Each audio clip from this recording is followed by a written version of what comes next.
In this video, I'm going to be talking about the squeeze theorem and how the squeeze theorem is going to get us some trigonometric limits. And I'm kind of doing this almost for prosperity. My sixth period class today missed class because of a fire drill that we had. Not really a fire drill, there was actually a fire on campus. So I'm just kind of keeping note of for future years when this video was made. Okay, our squeeze theorem. So I call it the squeeze theorem. Some books call it the sandwich theorem, where what happens is two functions are sandwiched in between a third function. There is two functions sandwich a third. So I have a lower function, f of x, and that function is here, like a floor function.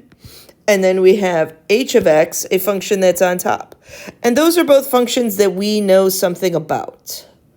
Okay, those are functions that we're able to do something with. Like, for example, find the limit. So we can actually find the limit of those functions. Okay, and g of x is some function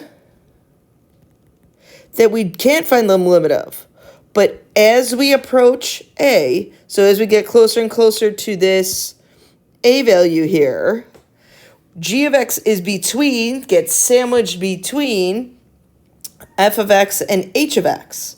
And so what happens there is, since we're able to find the limit of the lower function, and we're able to find the limit of the upper function, that function gets sandwiched in between. By that function, I mean g of x gets sandwiched in between, and we can actually find that limit.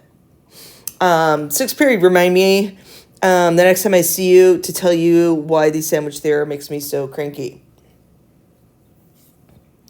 Okay, so using the squeeze theorem. So now using the squeeze theorem. Use the squeeze theorem to show that this limit equals 0. Sometimes I might ask you just to say, find this limit using the squeeze theorem. So what you want to do is you want to kind of think of sandwiching, okay, you want to think of sandwiching some function in between this function that we have. And we want to talk about functions that we know. So let's build this, and that's half the battle. This is why I personally struggled with the squeeze theorem when I was in high school. Okay, I want to sandwich, or I want to find a function where I could sandwich in between there. Well, let's start with sine of x, meaning sine of 1 over x, I apologize. Okay, that function is between negative 1 and 1. Okay, sine, we know, fluctuates between negative 1 and 1. Now, in the middle, I need an x squared. I need an x squared. So I'm going to take and I'm going to multiply everything by x squared. Okay, I'm still multiplying by a positive number because x squared is always positive. So that doesn't change any of my inequality signs. So now I have negative x squared less than or equal to x squared sine of 1 over x is less than or equal to x squared. So now I have the function that I'm looking for. I'm looking for that function's limit. I can't find that limit, but I can use the squeeze theorem to help me find it. So if I take the limit as x goes to 0 of negative x squared, okay, that value is equal to 0. So I took the value of the left side, take the limit, I should say, of the right side. Again, those left and right sides were both limits that we knew. So now I can say, by the squeeze theorem, this limit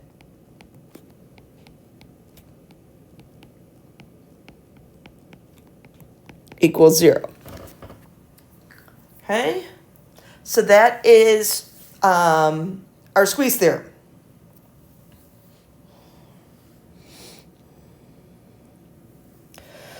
We can use the squeeze theorem to show some limits. Our goal with this exercise is to find this limit. Okay? and I don't have a whole lot of room.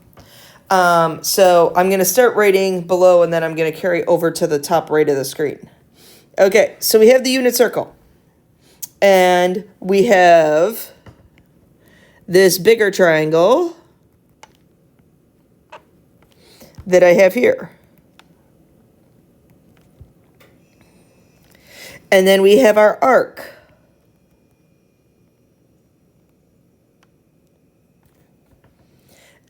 And then, which is this here. And that's smaller than that big triangle. And then we have a smaller triangle, and I'll highlight it in green, so hopefully you see it. Which is this triangle here. And that's even smaller than my sector. And again, that triangle is this right here. Okay, so now, area of my big triangle. 1/2 base times by my height, which is tangent x. It's going to be less than or equal to. I'm going to skip to the area of the other triangle. 1/2 base times by my height is sine of x. Now, area of a sector. If we were in class, it'd be a fun game. We have to remember what area of a sector is, and I don't make fun of, but I call out people that had me for geometry. I'm like, come on, you got to know it. But I'll give it to you. So it's the area of a circle, so pi r squared, and it's some fraction. So it's some x over typically 360 if we're talking about degrees, but in calculus we deal with radians. So, rewriting that over at the top. So I have tangent of x over 2 is less than or equal to x over 2. I'm sorry, greater than or equal to sine of x over 2. I'm going to multiply everything by 2. And that gets rid of everything. Tangent is sine of x over cosine of x.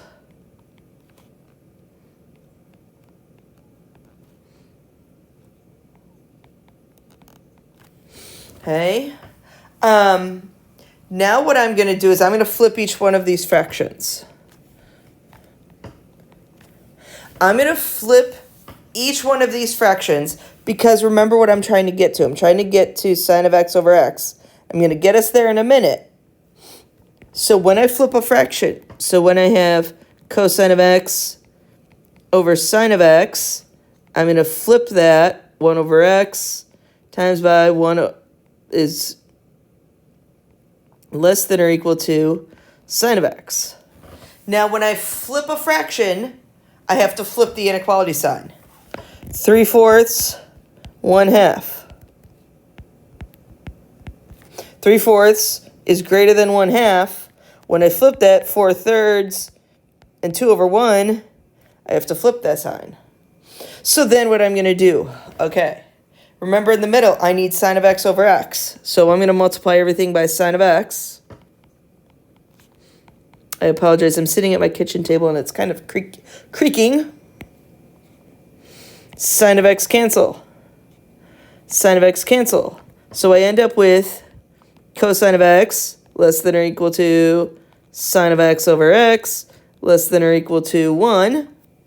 Now find the limit of the end two functions. So limit as x goes to 0 of the cosine of x, well that's 1. Cosine of 0 is 1. Limit as x goes to 0 of 1, well that's 1. So then by the squeeze theorem, this limit as x goes to 0 of sine of x over x also equals 1. Okay? I apologize, that's kind of like thrown in the bottom there. So, again, this is just proving to you things, and I apologize. You probably all just paused the video and wrote that example down. I meant to tell you in class not to worry about writing that down. Hopefully in the email I will tell you to not write that down. But what I wanted to get to is there's these three special limits that you need to know. Those two trig limits, and then the limit where we equal e. So if you don't, so what I would recommend you do is you pause the video, write these three limits down. Okay, you need to memorize these. I've written it right there. You need to memorize these. Okay, and let me emphasize another thing. So I have the limit as x goes to 0 of the sine of anything over that same anything has to be equal to 1. I don't know why it zoomed. Okay, so what's ever on the top has to be the same thing that's on the bottom. So how that's going to help us in this example down here. Notice one thing, using limit laws. And I talk about this in class, and I apologize, we stood on the field together. So using limit laws. Okay, so let's use limit laws to prove this. So what's inside here has to be the same thing down here. So really what this is saying is this is really saying the limit as x goes to 0 of the sine of 4x all over 1/9 times x. Now we know when we have a scalar or a coefficient, I can pull that 1/9 out in front. So I have 1/9 limit as x goes to 0 of the sine of 4x over x. So now, remember, what's up here in my angle, 4x, has to be the same thing down here. So how do I get that? I multiply by 4 over 4. Kind of like when we were simplifying fractions. So I have 1/9, the limit as x goes to 0. Now I have this 4 times by sine of 4x over 4x. This 4 here, I'm going to bring that out in front. So I'm going to move that out in front and erase it from there. So now I have 4/9 times by this limit here, all equals 1. So I get my total answer of 4/9. So that's what I would expect you to be doing. Okay? Remind me in class, guys. I want to prove to you what this limit is. Okay, remind me in class. I'll do that in class real quick. It's a really quick proving thing. Okay, last example. So using limit laws, evaluate that. So again, one of the handful of times I'm going to have us use limit laws. Okay, I want you to break it up. Meaning, okay, remember we had the limit as x goes to 0 of sine of x over x, and we had the limit as x goes to 0 of 1 minus cosine x over x. Okay, so you had those two things. So let's play around with this a little bit. Okay, so I have a 1 over a 2, a 1 over that 2. I have sine of x over one of the x's. And then I have this 1 minus cosine x over x. So I have 1/2 the limit as x goes to 0 of sine of x over x times by the limit as x goes to 0 of 1 minus cosine x over x. Okay, so now we have 1/2 times by first limit is 1, next limit is 0, 0.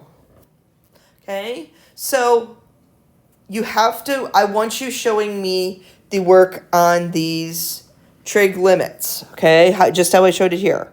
Okay, so I apologize, you guys have to watch a video. Hopefully it was mildly entertaining, probably not, but I apologize, it's a video. Okay, I will see you guys next time, technically Friday.